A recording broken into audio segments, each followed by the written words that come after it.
Oh, hello, this is Nam with Super Window and Gutter Cleaning up here on the roof. And, um, yeah, I just put some screws in this little vent right here. Put one, two, three. Used to have a screw here, but kind of blew off. And I did the same thing with this one. I changed it to a new one. One, two, three. So, pretty sturdy on there. But I noticed all the other ones, you only have like one screw.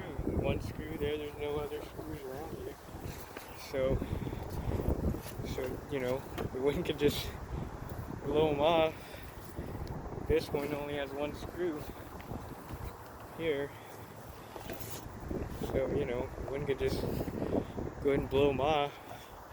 And I think it's the same thing over here. See? Yeah, same thing with all these.